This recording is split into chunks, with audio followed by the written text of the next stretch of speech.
Right then, you beautiful Forest faithful, gather round because what I'm about to tell you will either break your heart completely or make you understand exactly why we're still backing Ange through thick and thin. Today wasn't just another defeat. Today was the day we witnessed something that hasn't happened at this football club since 1930. And I'm not talking about anything good, my friends. We're talking about history being made for all the wrong bloody reasons. The city ground, our fortress, our home. Watched 22 shots fired in anger, watched chances that would make grown men weep, watched moments that should have been celebrated for decades to come. But instead, we're sat here, heads in hands, wondering how on earth we've managed to snatch defeat from the jaws of what should have been a comfortable victory. And listen, before you start thinking this is going to be another doom and gloom session, let me tell you something. What you're about to hear isn't just about one man missing sitters, or one manager making history he'd rather forget. This is about the beautiful, cruel, absolutely mental game we all fell in love with, and why sometimes football breaks your heart just to remind you how much you actually care. I've got 3 stories for you today, 3 moments that'll stick with you longer than you'd probably like. The first, our gaffer's raw, honest assessment of a performance that had everything, except the one thing that actually matters. The second, a striker who will be having nightmares about chances that were practically begging to go in. And the third, well, let's just say we're now part of a very exclusive club that no Forest fan ever wanted to join. But here's what I want to know from you lot, and I mean this seriously. When you create enough chances to win 3 separate football matches, when you dominate a team so completely that even their own fans are applauding your football, how do you still walk away with nothing? Drop your thoughts below because I genuinely need to understand if this is just modern football being mental, or if we're cursed. Make sure you smash that like button if you're still backing this team through the madness, because trust me, after what you're about to hear, you'll need all the solidarity you can get. And don't even think about clicking away before I've told you about those final few minutes, because what happened there will haunt the city ground for months to come. Right, let's dive into the chaos. Starting with a manager who's just witnessed his team play like Barcelona but finish like us on a bad day. You know that feeling when you've just watched your team play the most beautiful football, create chance after chance after chance, and then somehow, someway, you're stood there empty-handed wondering what the bloody hell just happened. Well, that's exactly where Ange found himself after the final whistle. And his post-match interview was pure, unfiltered frustration. I thought we created enough chances to win 2 or 3 games, he told reporters, and you could hear the disbelief in his voice. We dominated the game for large periods, particularly in the second half when we laid siege to their goal. The performance was there. We just couldn't get that crucial goal we needed. But here's the thing that'll really get your blood boiling. This wasn't some smash and grab from Sunderland. This wasn't a case of us being outplayed or outthought. We absolutely battered them. 22 shots. 22! Their goalkeeper, Robin Rofes, was having the game of his life, pulling off save after save after save, and still, we kept coming. The Australian looked genuinely bewildered as he continued. In the second half, we laid siege to their goal for long periods. We had 22 shots in total, but their goalkeeper was outstanding and we just couldn't find that clinical edge. On another day, we score 3 or 4 goals from those chances. And that's what's so maddening about this whole situation, isn't it? On another day, those 2 words that haunt every football fan who's ever watched their team dominate but lose. Because football isn't played on another day, is it? It's played right here, right now, with all the pressure and all the expectations weighing down on every single touch. But what really struck me was when Postecoglou talked about the style of play. I can see the progress we're making.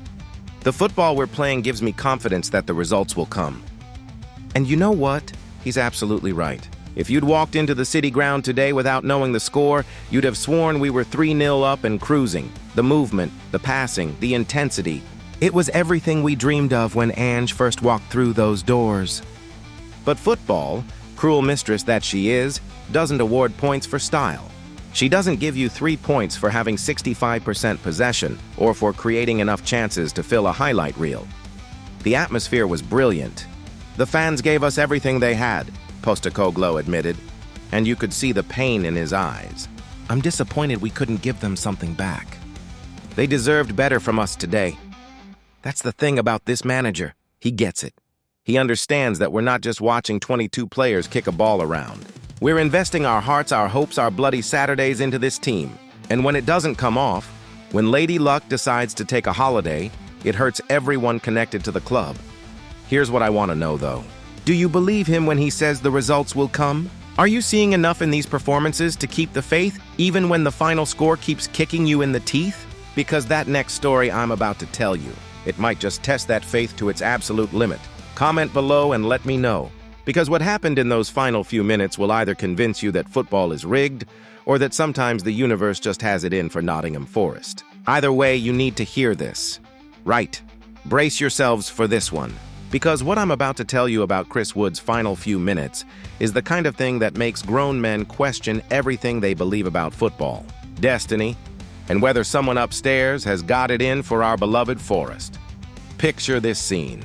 It's the dying moments of the match. We're camped in their penalty area like we're laying siege to a medieval castle.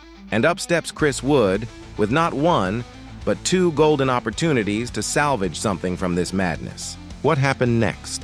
Well, let's just say if you're the superstitious type, you might want to start checking under your bed for black cats. First chance, a volley from point-blank range. Point-blank range! The kind of opportunity where the ball practically has goal written all over it in big, bold letters. Robin Rofes, the Sunderland keeper who was having the game of his life, somehow, and I mean somehow, managed to get a hand to it. Wood's face said it all.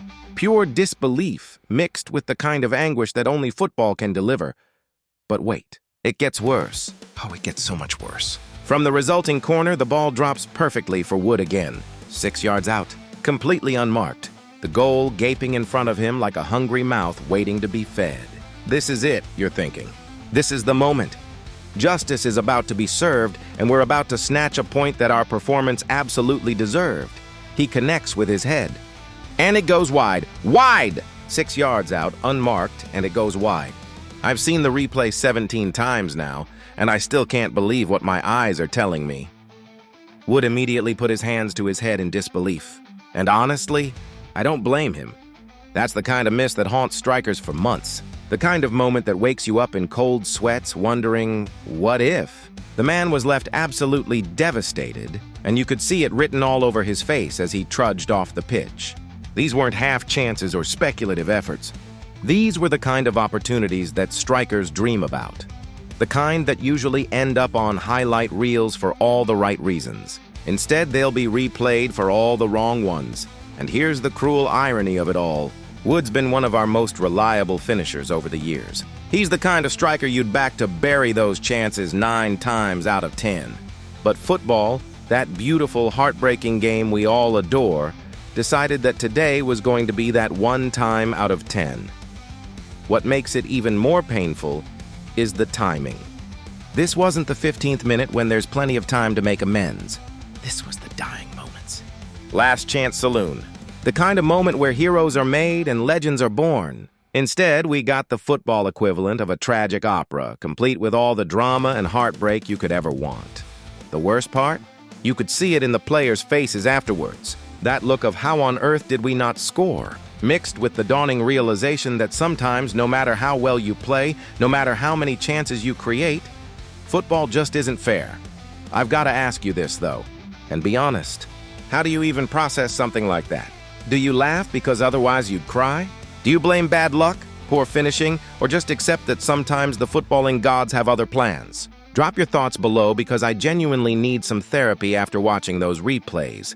But hold on to your hats, because that next story I'm about to tell you puts Wood's misses into an even more painful context. Now then, my friends, what I'm about to tell you is the kind of statistic that makes you want to crawl under a duvet and pretend football was never invented. Because today, Ange Postecoglou didn't just lose another football match. He became part of Nottingham Forest history in the most unwanted way possible. Are you ready for this? Postecoglou has now become the first permanent Nottingham Forest manager to fail to win any of his first 5 games in charge since Stan Hardy in 1930. Let that sink in for a moment. 1930! We're talking about nearly a century of Forest managers, through relegations, promotions, European glory, and everything in between.